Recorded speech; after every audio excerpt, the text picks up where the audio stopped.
안녕하세요. 레이디쌤이 알려주는 산부인과예요. 레알 산부인과. 오늘은 지난번에 비밀이라고 했던 잘 알려지지 않은 갱년기 증상에 대해서 말씀드릴게요. 미리 힌트를 드렸다고도 볼 수 있긴 한데 바로 질건조, 질위축이기도 한데요. 산부인과 의사들은 비뇨 생식기계 위축이라고 하고 요즘은 비뇨 생식기계 증후군이라는 표현을 쓰기도 합니다.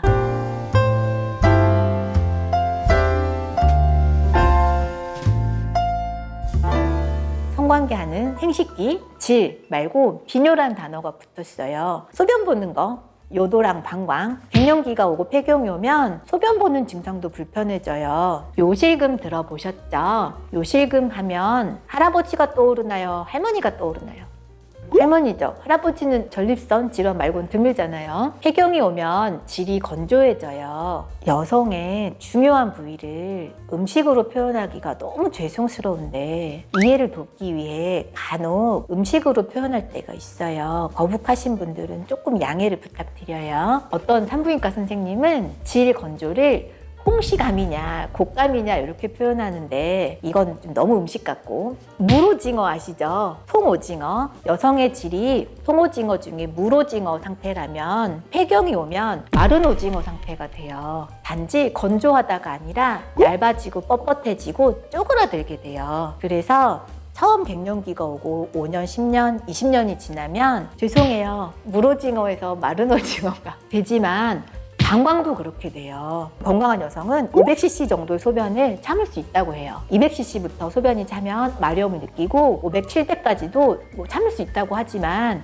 물오징어 같던 방광이 마른 오징어처럼 되면 100cc만 차도 곤란해지고 터질 것 같은 거죠. 쉽게 말하면 또 물풍선이 이만큼 물을 담아도 잘 버티던 풍선이 물풍선이 삭아서 100cc만 차도 풍선이 터질 것 같다. 터지진 못하고 새게 되는 게 바로 노인기에 폐경 이후에 오는 요실금이고 절방 요실금이라고 하고, 소변이 새기 직전의 상황, 조금만 차도 마려운 걸 과민성 방광, 절방요 등등의 표현으로 설명을 드립니다. 맞아요. 남성에겐 없는 증상이죠. 50세 이후에 폐경이 오고 60, 70대가 되면 점점 소변 보는 횟수가 늘고 함께 여행을 가도 1시간마다 화장실 가야 되고 심지어 화장실 앞에서 옷, 바지, 팬티 내리다가 새기도 하고, 이런 경우를 70, 80, 90이 가면서 점점 더 느끼게 돼요. 20년, 30년 동안 건조해지고 방광이 작아지면서 생긴 변화를 다시 원래대로 돌이키는 데는 그만큼의 시간이 듭니다. 70대 중반, 70대 후반 여성분들이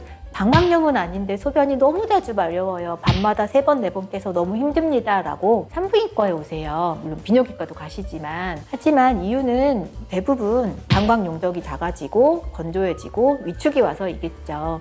그것을 돌이키기엔 시간이 너무 오래 걸리고 치료도 어렵고, 또 호르몬 치료를 쓰기에는 70대 여성들은 거부감이 있고 며느리, 손자, 딸에게 나 호르몬 치료 시작해 하기가 좀 곤란하신가 봐요. 그래서 호르몬 치료를 거절하시는 경우가 많긴 합니다. 이 얘기를 드리는 이유, 50대, 60대 이전에 호르몬 치료를 해야 되는 여러 가지 이유, 관상동맥 질환, 골다공증, 근육통, 땀나는 거, 이런 예방도 중요하지만 내가 70대, 80대 돼서 소변 때문에, 다른 데는 너무 건강하지만 소변 때문에 곤란한 게 굉장히 크거든요. 그런 거 예방하시는 데 도움이 되라고 이번 편은 폐경기 이후 비뇨 생식기계 위축 혹은 비뇨 생식기계 증후군에 대해서 설명드렸어요. 70대, 80대에 소변 보기 불편한 거 예방하기 위해서 60대 전부터 호르몬을 치료하면 관상동맥 질환도 예방되고 뇌졸중 치매도 조금 줄고 여러 가지 건강상 이득이 많아요.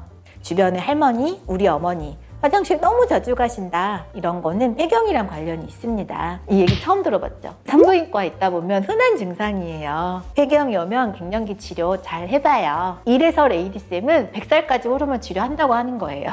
그러면 다음 시간에 갱년기 호르몬 치료에 대해서 몇 가지 중간중간 나온 약들이 있어요. 알려지지 않은 몇 가지를 설명드릴게요. 다음에 만나요.